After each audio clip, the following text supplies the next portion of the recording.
Bonjour à toutes, bonjour à tous et bienvenue dans l'école du futur. Au programme aujourd'hui, des jetons non fongibles qui redéfinissent les règles de la propriété et déchaînent littéralement les passions des crypto-artistes. Entre autres, définition d'un très gros mot de la tech, les NFT aujourd'hui.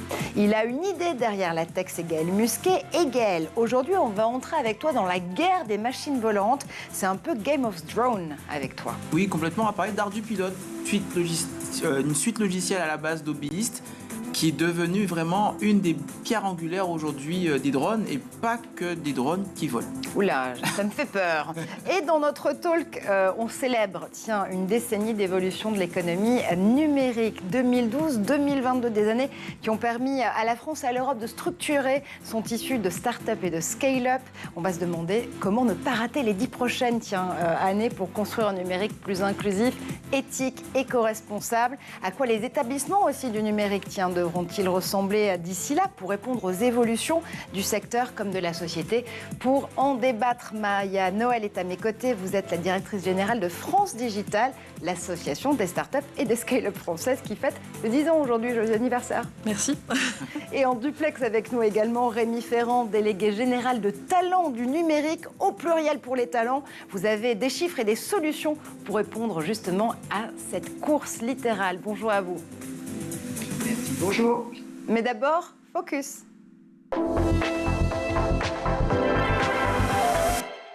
Et ils font tourner les têtes, et les portefeuilles, d'ailleurs, crypto, sur le marché de l'art, préfigurent une nouvelle ère du web, à tel point qu'ils signent leur entrée, d'ailleurs, cette année, dans la nouvelle édition du dictionnaire Larousse. Les NFT, ce sont les très gros mots de la tech aujourd'hui par Édouard Deniau.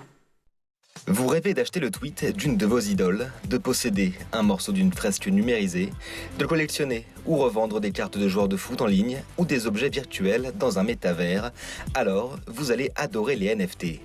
Mais avant tout, à quoi correspond le sigle NFT ? NFT signifie Non-Fungible Token, ce qui en français veut dire jeton non fongible. Concrètement, c'est un jeton qui ne peut pas être remplacé par un autre, d'où l'emploi de l'expression non fongible. Un NFT est une propriété numérique unique et infalsifiable, basée sur une blockchain et qui s'achète et se revend en crypto-monnaie. Ces jetons attestent de la possession d'un bien et de son authenticité, c'est-à-dire qu'il s'agit bien de la création originale et non d'une vulgaire copie. C'est une grande révolution, notamment pour le monde de l'art. Les NFT permettent aux artistes de toucher un nouveau public. La maison d'enchères Christie's à New York a vendu pour 69 millions de dollars une photo numérique de l'artiste américain Beeple.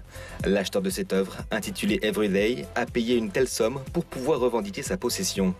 Mais le NFT le plus cher de l'histoire s'appelle The Merge, réalisé par l'artiste Pac. L'œuvre a été vendue pour 91 800 000 dollars, à la manière d'un puzzle dématérialisé. The Merge est fractionné en 266 445 unités numériques, partagées entre 28 983 acheteurs. Alors qu'un grand nombre de personnes à travers le monde ne connaissent pas encore les NFT et ne comprennent pas leur utilité, l'économie de ces jetons non fongibles représente déjà un marché de plus de 40 milliards de dollars. Et tout de suite, il y aura peut-être aussi des NFT, d'ailleurs, à analyser dans ces 10 dernières années qui ont structuré l'économie numérique, ou les 10 prochaines, sur lesquelles on va anticiper avec nos invités. C'est la première partie du talk. Et pour parler de cet écosystème numérique, Maya Noël, directrice générale de France Digital, et Rémi Ferrand, délégué général de Talent du numérique, sont à nos côtés aujourd'hui.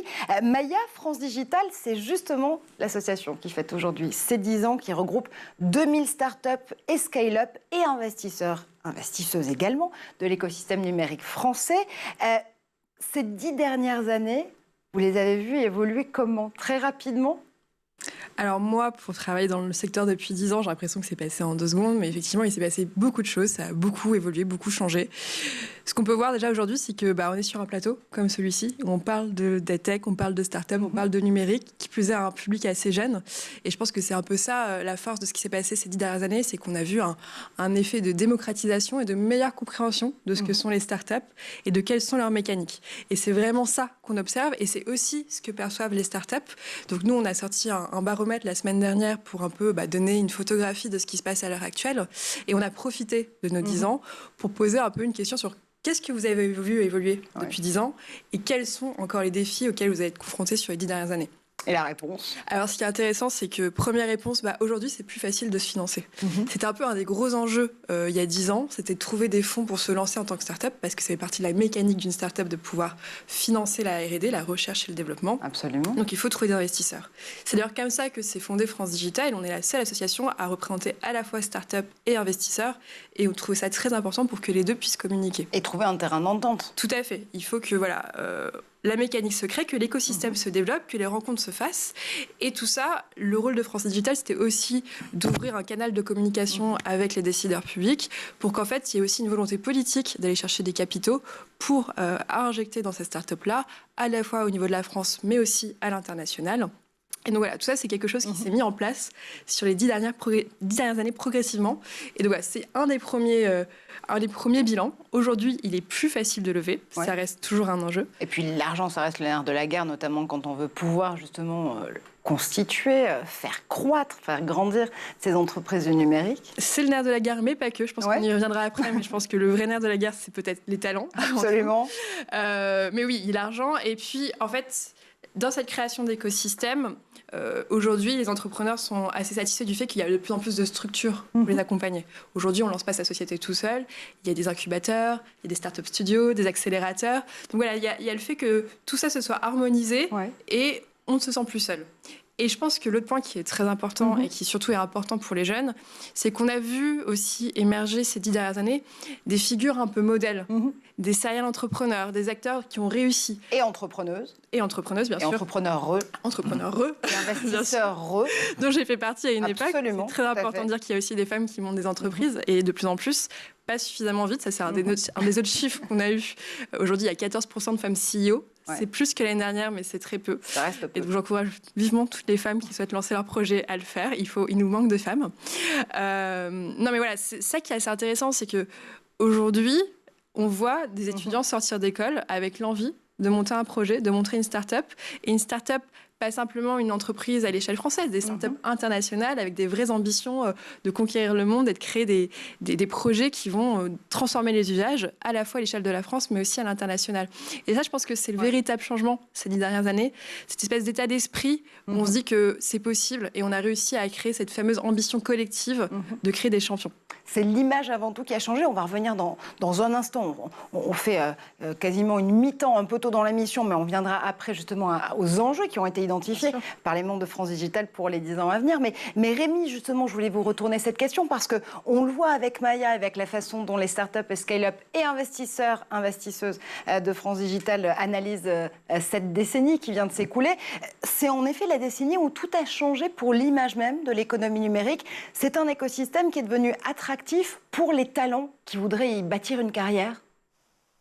Alors effectivement, comme le disait Maya, il y a une effervescence et aussi on peut constater que les pouvoirs publics se sont emparés du sujet.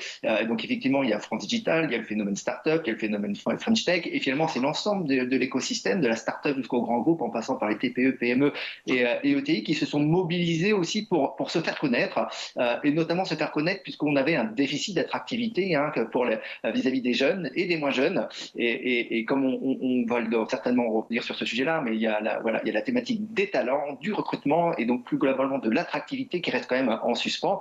Donc depuis 10 ans sur le sujet éducation-formation, il y a eu quand même des fortes avancées en termes de parcours dès le plus jeune âge, puisqu'on sait que maintenant, dans le cadre de la réforme du baccalauréat, on a notamment l'enseignement spécialité NSI, numérique et sciences informatiques, on a SNT qui est obligatoire pour tous les secondes générales, et on peut aussi se féliciter qu'il y ait maintenant un CAPES et une agrégation d'informatique. Donc maintenant l'informatique est une vraie discipline au sens de l'éducation nationale.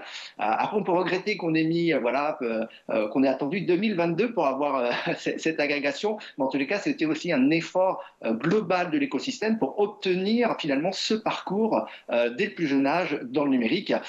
Deuxième point qui est important aussi sur les 10 dernières années, c'est l'alternance. Le fait que l'alternance dans le numérique, c'est devenu quelque chose de commun, de connu, de reconnu, ce qui n'était évidemment pas le cas. Donc on vient de loin, on a grossi, on a grandi approfondie sur ce sujet-là. Et maintenant, notre branche est le deuxième pourvoyeur de contrats en alternance, et on peut quand même tous collectivement se féliciter de ce sujet. Absolument, ce sont des chiffres et des faits que vous rappelez, Rémi, et qui sont très importants à redonner justement ici aujourd'hui, notamment le fait que cette image de l'entrepreneur, de l'entrepreneuse est totalement changée. Regardez, en France aujourd'hui, 40% des créateurs d'entreprises ont moins de 30 ans. Ça veut dire qu'on a aussi su impulser un souffle d'envie, un souffle d'espoir, en se disant, bah oui, les métiers de l'entrepreneuriat, c'est aussi fait pour moi. Complètement. Après, je pense que ce qui est bien dans la jeunesse, c'est qu'il y a une forme d'optimisme qui perdure, et c'est très important, je pense, d'être optimiste quand on lance une start-up avec toute l'ambition qu'elle porte. Non, mais ce qui est aussi intéressant, ce qu'on observe dans les start-up aujourd'hui, c'est que de plus en plus, elles touchent des besoins qui sont de l'ordre de l'environnement, elle touche vraiment aux besoins actuels de la société. Toucher au pouvoir d'achat, à l'environnement, à l'éducation. C'est un peu ça qu'on observe, et je pense qu'on va, y venir tout de suite d'ailleurs. Bah oui, qu'est-ce qu'on voit pour les 10 Arrêtons prochaines années, au final, Arrêtons ce qu'on observe, suspense. c'est que parmi les entrepreneurs, beaucoup d'entre eux sont vraiment sensibles au sujet d'actualité, notamment à l'urgence climatique et sociale. Quand on interroge les startups aujourd'hui, une grande partie d'entre elles, près de la moitié, mesurent déjà leur impact environnemental, leur empreinte carbone, et sont labellisées RSE.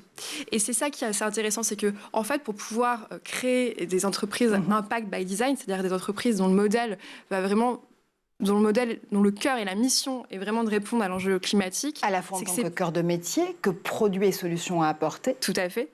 C'est plus facile de le faire quand on lance un projet dès le début que de transformer une grande industrie qui est vieille depuis 50 ans.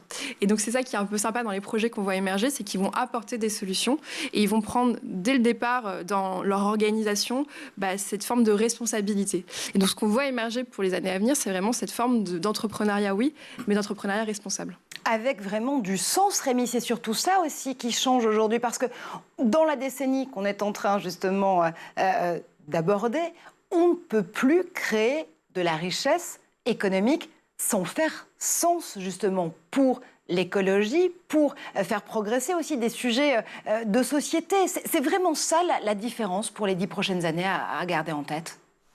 Oui, c'est un mouvement qui est en cours, et c'est certainement un sujet que le numérique a pris à bras-le-corps également. On a certainement peut-être survalorisé la dimension technologique, ne serait-ce que dans les formations.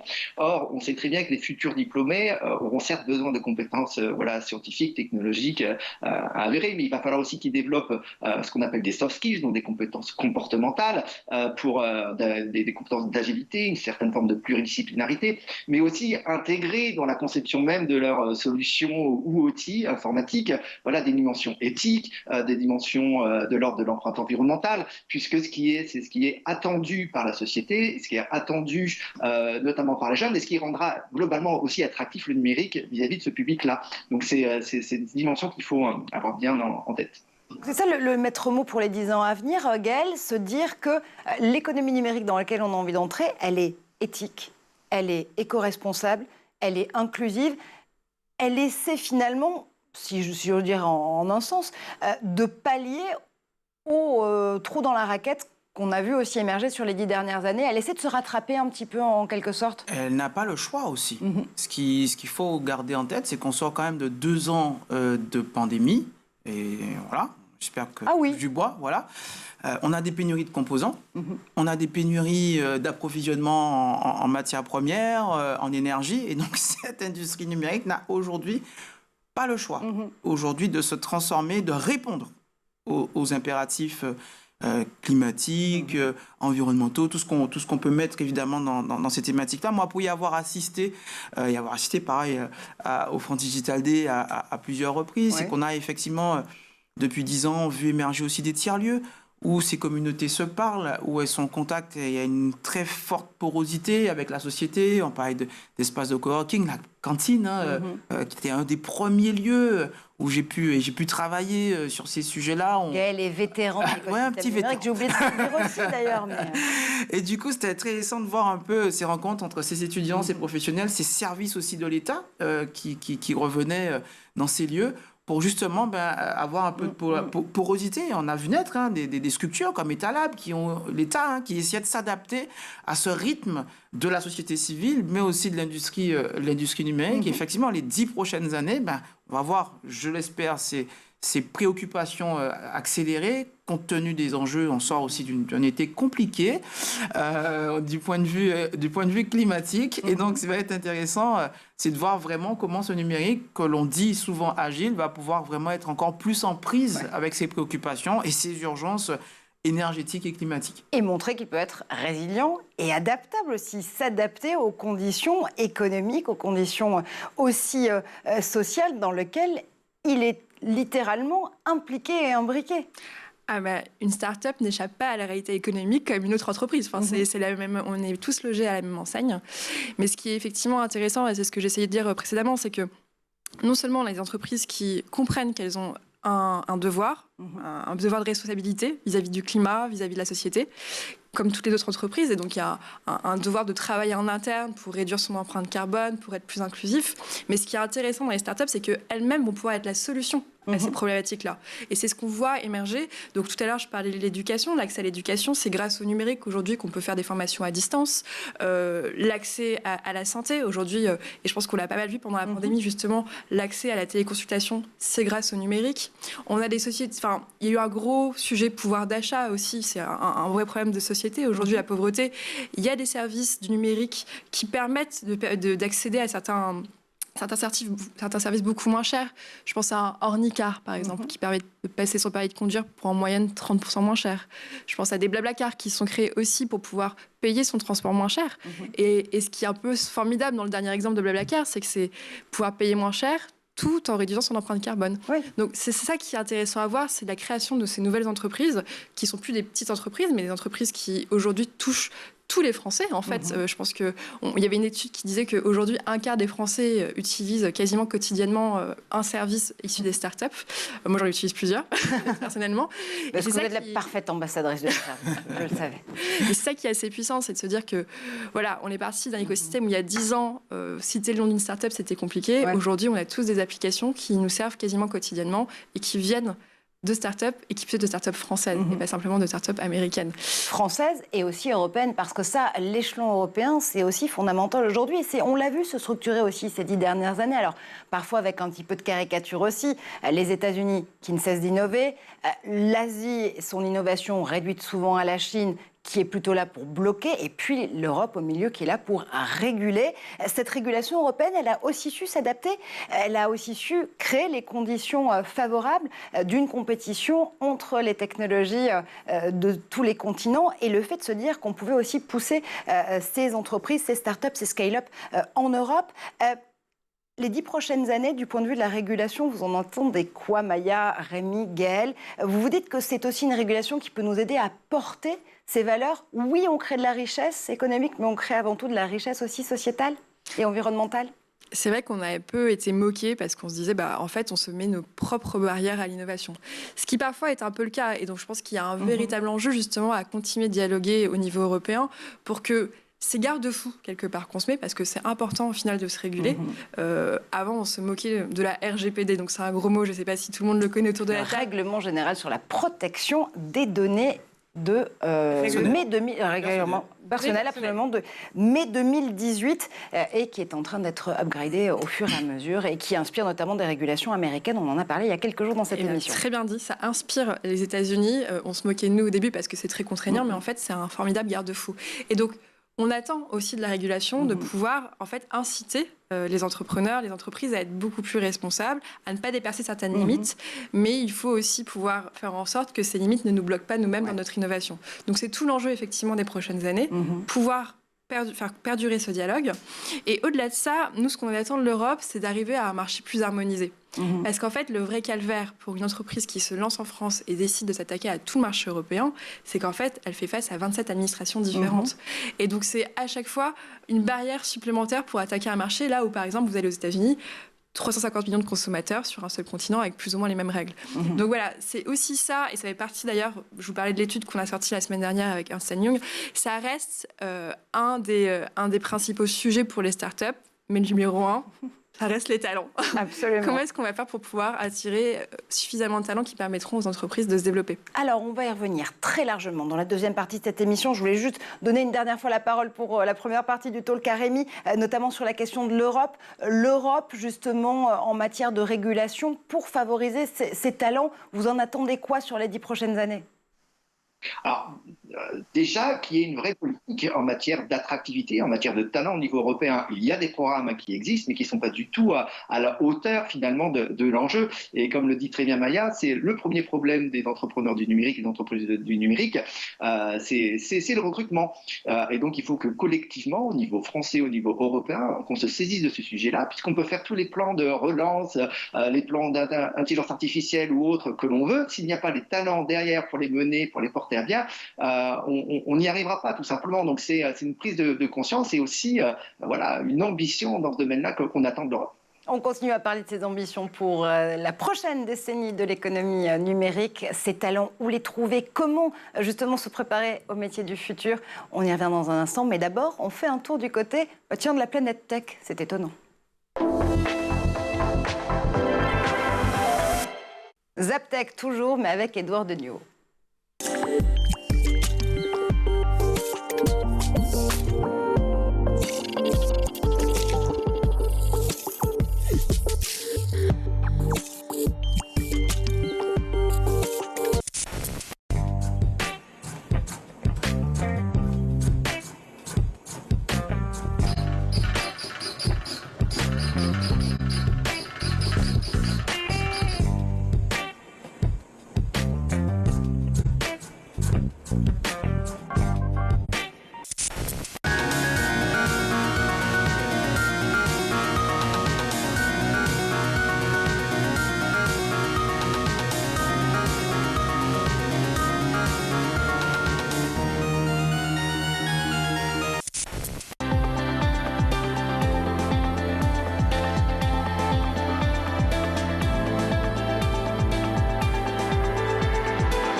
Disproved the simile useless as a fifth wheel.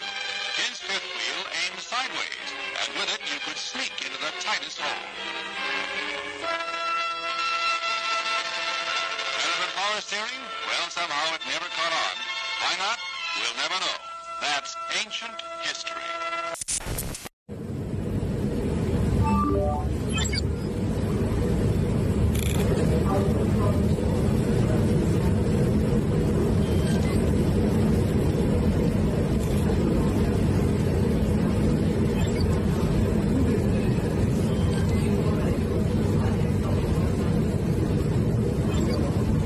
Et on est de retour sur le plateau de l'École du Futur, toujours en compagnie de Maya Noël, directrice générale de France Digital, qui fête ses 10 ans aujourd'hui. Happy birthday! Merci. France Digital, pas Maya seulement.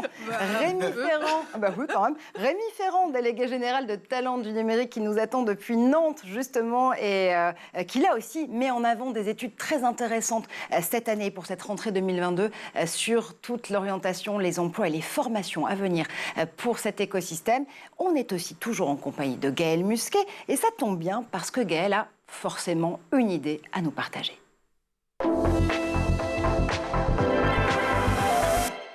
Une idée qui va nous faire décoller littéralement avec les drones aujourd'hui.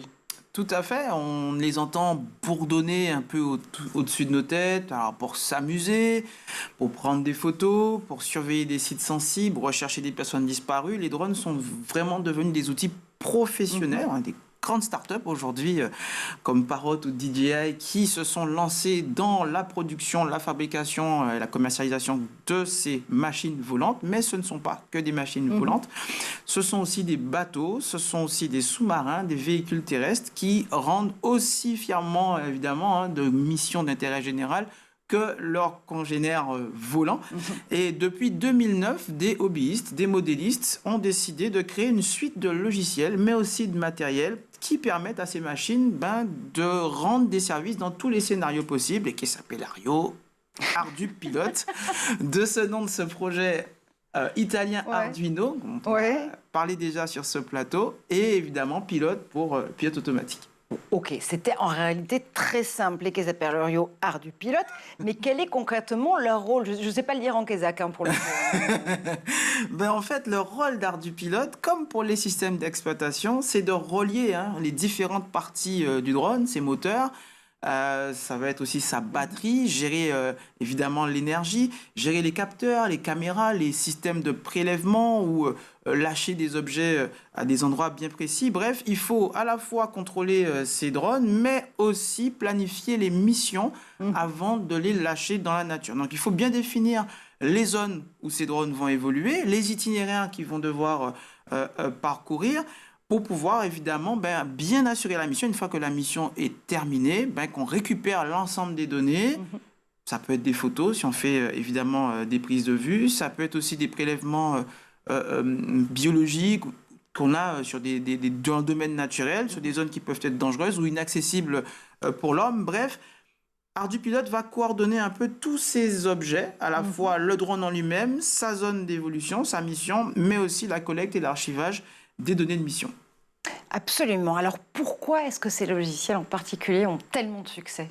Ardu Pilote, ce qui fait sa force, un peu comme les startups aujourd'hui, c'est la communauté qui anime en fait, cette communauté de passionnés qui va animer en fait, c'est la production en fait des standards, donc les protocoles qui permettent à ces drones de communiquer entre eux, communiquer avec la station de contrôle, communiquer avec les personnes qui assurent évidemment les missions. On a plus d'1 million de machines qui ont été produites, construites grâce à Ardu Pilote, et ça évidemment grâce à une suite de logiciels qui est à la fois libre et gratuite. Et évidemment, de nombreux professionnels, y compris en France, ont commencé à utiliser ces logiciels et ces matériels pour fabriquer, commercialiser ces différentes pièces détachées qui vont ensuite être assemblées dans ces drones et évidemment rendre ce service de la manière la plus efficace possible. On est aussi sur un secteur qui a vu chuter le coût d'acquisition à la fois des batteries, des moteurs, des hélices, des roues. Tous ces matériels, le fait évidemment qu'ils soient produits grâce à des licences libres permet en fait de diminuer le risque évidemment pour l'entreprise qui va fabriquer les pièces et évidemment de commencer à commercialiser et nous évidemment à s'amuser. Il y a une part évidemment de loisir dans cette activité, mais très vite souvent on voit se professionnaliser ces télépilotes de drones. On a d'ailleurs même l'État qui à un moment a voulu et a régulé grâce à la plateforme Alpha Tango l'utilisation, l'envol de ces drones. Ça, c'est pour la partie aérienne.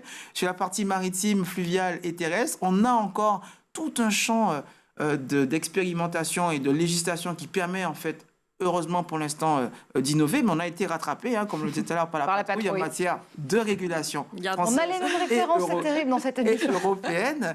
Mais je prends l'exemple de l'African Drone Forum, qui est pour moi la grand-messe du drone à Kigali au Rwanda, et on a vu énormément d'innovations qu'on ne verrait pas en Europe ou qu'on verra peu en Europe en matière de suivi de maladies, de livraison et de prélèvements biologiques pour des femmes enceintes, pour des dispensaires, livraison de médicaments. Bref, tous les secteurs d'activité ont vraiment pu, grâce à Ardu Pilote, progressivement se développer, durcir évidemment ces technologies, les rendre résilientes et partager évidemment les retours d'expérience des différentes communautés.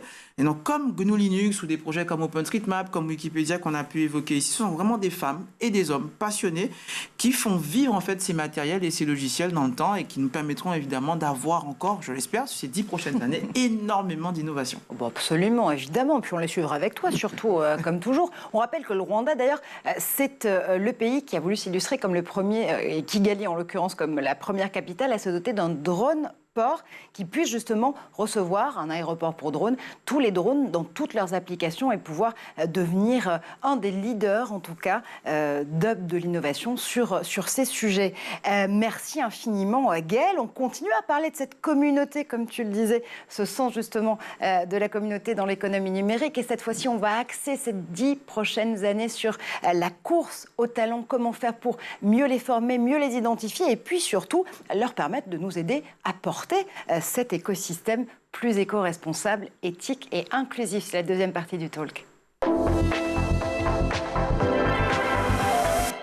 Et Maya Noël qui est ravie, qui apprend toujours plein de trucs, dit-elle, avec Gaëlle Musquet. Et oui, nous aussi, on apprend toujours plein de trucs. Toujours Maya Noël, donc pour France Digital avec nous en plateau. Rémi Ferrand pour Talents du numérique. Rémi, des talents au pluriel, parce que c'est justement de pluralité dont on va avoir besoin pour pouvoir gagner cette bataille des talents sur les 10 prochaines années. On le rappelle, aujourd'hui, et c'est le cas identifié par toutes les startups et scale-up, 64% d'entre elles ont des difficultés à recruter des talents et elles savent très bien que ça peut nuire à leur développement. Rémi. Et ce besoin massif qu'on retrouve pour l'ensemble des entreprises du numérique. Il y a France Stratégie et la DARES qui ont sorti une note récemment. On parle de 190 000 recrutements d'ici 2030, dont 115 000 créations d'emplois. Donc chaque année, il manque structurellement 10 ou 15 000 diplômés dans le numérique. Donc c'est vraiment un effort considérable pour le secteur numérique, mais aussi un effort considérable pour l'éducation nationale et l'enseignement supérieur et l'ensemble des organismes de formation. Et donc là, il faut agir sur deux sujets, sur la formation initiale, sur les parcours, sur l'attractivité. Également, il faut agir sur la formation continue. Ça veut dire que c'est pas uniquement grâce à la formation initiale qu'on arrivera à identifier ces talents. Il faut aussi agir en termes de reconversion et permettre à toutes les personnes qui souhaitent nous rejoindre de le faire dans de bonnes conditions avec les dispositifs adéquats et les financements aussi adéquats. C'est en effet l'ensemble de l'échelle de la formation premier degré, formation initiale, formation professionnelle qu'il faut réussir à mettre en action pour pouvoir justement aller chercher ces talents. Maya, on le disait encore une fois, les startups, elles le savent, elles ont besoin de ces talents, 64% ont du mal à recruter. Comment peuvent-elles faire pour accélérer le processus ? Alors, c'est 64% qui ont du mal à recruter aujourd'hui, et quand on les interroge, pour elles, c'est vraiment le principal défi des 10 prochaines années à venir. Donc, continuer à recruter. Je pense que ce que disait Rémi était intéressant sur la formation continue, parce que c'est vrai que les besoins évoluent tellement vite qu'il faut aussi pouvoir, tout au long de sa carrière, se reformer. Donc voilà, on a besoin d'accompagnement tout le temps. Je pense aussi que la formation initiale est très importante parce que c'est ce qui va permettre d'attirer les profils les plus divers possibles. Et c'est ça aussi dont on a besoin aujourd'hui, c'est de profils un peu plus divers. Comme je le disais, on n'a que 14% de femmes dirigeantes. Et quand on regarde tous les postes de dirigeants au sein de ces structures, donc les startups en l'occurrence, c'est la même chose. On est sur des ratios très très faibles. Donc il faut aussi inspirer et donner envie à des femmes de rejoindre ce secteur-là. Et après, donc au-delà de la formation, je pense qu'il y a tout un enjeu d'attractivité, comme le disait Rémi, mais attractivité aussi à l'échelle internationale. Parce qu'au final, ce qu'on observe aussi et qui est intéressant, on avait un peu l'image pour travailler en start-up, il faut faire du développement, il faut être codeur. Et en fait, les métiers les plus recherchés aujourd'hui en start-up sont plutôt des métiers de commerciaux ou de marketing. Parce qu'en fait, on est sur des entreprises qui ont besoin d'accélérer, de passer à l'échelle et de gagner des parts de marché. Et donc voilà, de commerciaux.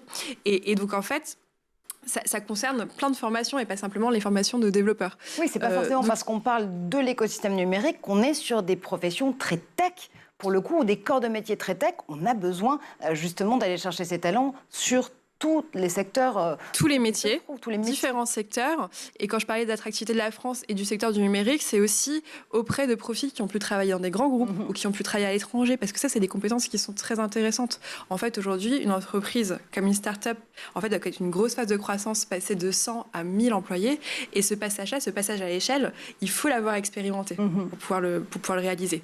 Et donc, les profils qui viennent de grands groupes sont très, très, très pertinents, ou des profils qui sont aussi partis à l'étranger, qui connaissent le marché sur lequel une startup souhaite se développer, qui a pu connaître un passage à l'échelle dans un autre grand groupe à l'étranger. Ça, c'est des profils qu'on cherche. Et donc, il faut pouvoir les attirer. Maintenant, il y a différents freins. C'est pas si évident que ça. Une fois qu'on l'a dit, comment on fait ? Nous, il y a aussi un enjeu pour lequel on se bat un peu chez France Digital, c'est l'accès à l'actionnariat pour les salariés. Ça veut dire comment, en tant qu'employé, on peut nous aussi être en quelque sorte propriétaire de son entreprise. Il y a différents outils qui existent, notamment un outil qu'on appelle BSPCE. Je parle beaucoup en acronyme. C'est ce que j'allais vous dire. Éclairez-nous, BSPCE. BSPCE, non, mais c'est une forme en fait d'option donnée à un salarié qui souhaite acheter une action de son entreprise à un prix préférentiel. D'accord. Sur une certaine période donnée. Bon, je ne vais pas rentrer dans le détail. Le principe, c'est de dire voilà, on peut devenir un peu propriétaire de son entreprise. Et ça, c'est intéressant parce qu'au-delà du salaire, ça va être une forme d'engagement et de fidélisation. Mais ça, c'est pas si facile à octroyer. Et notamment, si on souhaite le faire dans différents pays, pas simplement en France, c'est un véritable casse-tête. Et donc, il y a ça, il y a aussi la possibilité de pouvoir recruter des étrangers. Ce qu'on a pu voir dans les 10 dernières années et qui a été important pour l'écosystème, c'est la création d'un visa spécial, un visa French Tech, qui permet de recruter plus facilement les profils dont on a besoin. Et ça aussi, ce serait bien de l'étendre, pourquoi pas au niveau européen, puisque l'Europe va être une vraie zone de jeu pour nos entreprises et il faut permettre à nos entreprises de pouvoir recruter des profils partout en Europe. Et donc élargir un visa French Tech, élargir cette possibilité de rendre nos employés propriétaires de l'entreprise, ça peut être des super leviers pour attirer des bons profils dont les startups ont besoin. Et des profils de plus en plus divers, parce que si je vous entends bien, Maya, il y a évidemment l'idée d'aller chercher de jeunes talents du numérique, mais aussi des talents qui ont de l'expérience. Quand on parlait notamment de ces salariés en reconversion venant par exemple de grands groupes pour aider une start-up à scaler, à croître et l'accompagner dans sa croissance, Rémi, là aussi c'est important. On peut aussi se dire qu'un des enjeux de l'écosystème numérique pour les 10 prochaines années, c'est d'essayer de miser sur des talents intergénérationnels. Oui, exactement. Et je rebondis sur ce que dit Maya. C'est aussi sur se poser la question de la validité dans le temps des diplômes, c'est se poser la question de l'employabilité dans le temps. Et dans ce cadre-là, effectivement, on peut agir pour rendre finalement cette formation tout au long de la vie plus agile, plus accessible, et évidemment avec cette dimension intergénérationnelle, mais également avec la diversité des parcours possibles. Et comme j'ai tendance à le dire, il n'y a pas un parcours vers le numérique, mais des parcours dans le numérique. Et à chaque étape et à chaque moment de sa vie, et pour chacun des profils, il est possible de rejoindre une formation maintenant dans le numérique et aboutir à des emplois sécurisés avec plein de perspectives. Donc c'est ça qu'il faut marteler aussi, c'est que il n'y a pas un parcours, mais des parcours. Il n'y a pas un diplôme, mais plusieurs diplômes, plusieurs types de formations. Et cette diversité, il faut la mettre en avant pour attirer l'ensemble des personnes possibles, c'est-à-dire pas seulement effectivement des parcours classiques dont on a besoin, mais ça ne suffira pas encore, ça ne suffira pas à répondre à l'ensemble de nos besoins, donc s'ouvrir et être davantage agile. Et ce qui est très important aussi, c'est ce que vous soulevez là ici, Rémi, avec cette valeur du diplôme.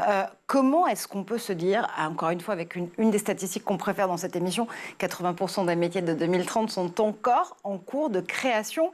Comment s'assurer que la formation que je vais aborder aujourd'hui, après mes années de lycée par exemple, ou si j'ai envie de me reconvertir, essayer de me réaxer sur un métier du numérique ou qui va pouvoir être employable dans une start-up, comment est-ce que je peux me dire que le diplôme, la formation que je suis en train d'aborder va encore être valide dans les 5-10 prochaines années? Est-ce qu'il y a une idée aussi peut-être de souplesse du diplôme et des formations à imaginer?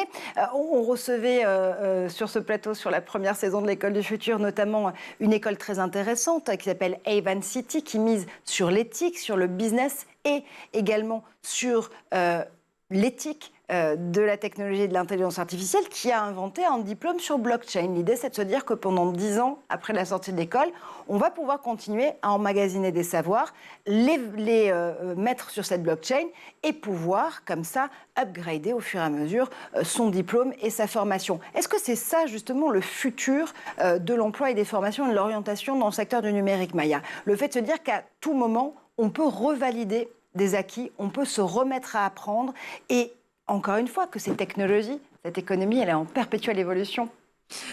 C'est un beau projet. Moi, j'ai envie de dire que la première compétence à avoir, c'est d'apprendre à apprendre. Et ça, c'est vraiment... je pense qu'un diplôme qu'on apprend aujourd'hui, même s'il n'est plus valide dans 10 ans, parce qu'effectivement, les compétences acquises ne sont plus les bonnes, d'une certaine manière, ça nous a appris à apprendre quelque chose et c'est sur cette base-là qu'on va pouvoir se former par la suite.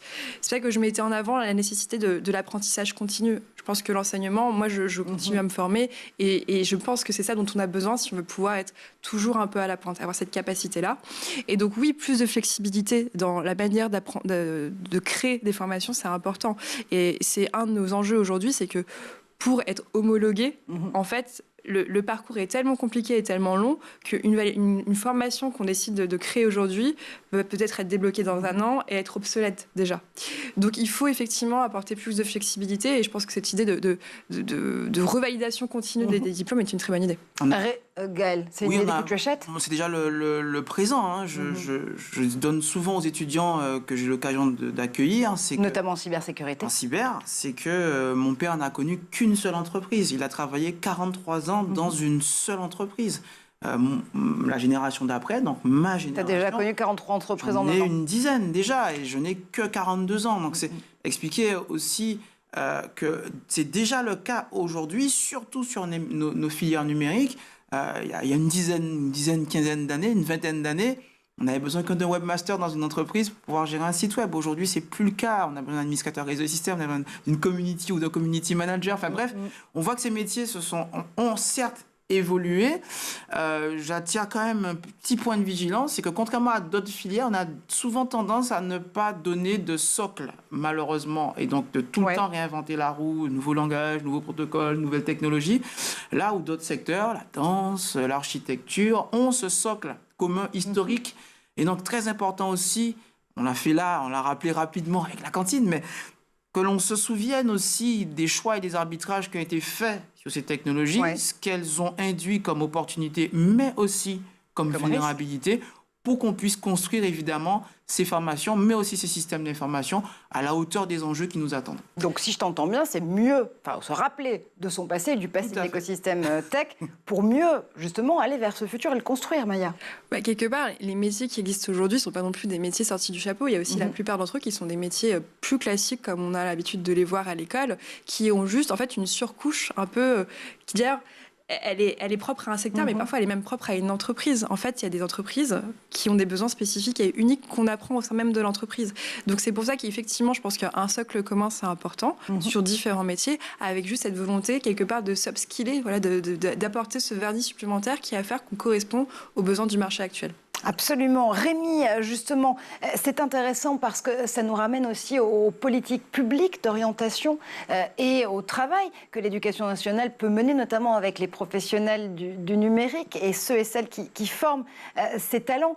Comment est-ce qu'on va, justement, pour les 10 prochaines années, trouver des engagements, en fait, un partenariat public-privé qui fonctionne parfois très bien, d'ailleurs, dans cette économie numérique. Comment est-ce qu'on essaie, justement, de travailler en bonne intelligence avec ces politiques d'orientation et le ministère de l'Éducation nationale ? Alors déjà, on peut déjà se féliciter d'une évolution aussi de la perception des organisations professionnelles, des entreprises au sein du ministère de l'Éducation nationale et auprès des établissements dans les territoires. Mais il faut continuer. Ça veut dire qu'il y a une réforme, des politiques publiques d'orientation qui a déjà réparti différemment les compétences en ce domaine. Donc il y a les territoires qui sont apparus avec notamment l'importance de la région. Il y a aussi le rôle des professeurs qui a accru énormément. Et c'est là qu'il faut, à mon avis, agir, nous les entreprises, nous l'établissement de formation, en lien avec les professeurs, en lien avec les régions, en lien avec le ministère de l'Éducation nationale et l'ONICEP, pour faire en sorte que les professeurs et l'ensemble des personnels en charge de l'orientation aient l'information et la formation qui permettent de bien parler du numérique. Chacun a des représentations évidemment sur le numérique, parfois fausses, parfois négatives, et c'est ça qu'il faut qu'on collectivement on déconstruise pour que quand ils en parlent au mieux. Travail collectif. Maya, une dernière réaction. Je pense effectivement que le lien entre public et privé, il est fondamental. Et c'est peut-être là encore, là où on a en France un petit retard, c'est qu'on a des super formations, notamment en matière d'intelligence artificielle. Je pense qu'on forme parmi les meilleurs ingénieurs au monde. Le problème qu'on a aujourd'hui, c'est qu'un doctorant, par exemple en intelligence artificielle, va pas avoir ce réflexe forcément d'aller travailler et mettre en fait tout son savoir théorique au service d'une entreprise et du business. Là où aux États-Unis, un doctorant qui travaille 2 jours par semaine chez Facebook, c'est complètement courant. Et en plus, c'est un véritable intérêt à la fois pour l'entreprise et pour lui d'un point de vue économique.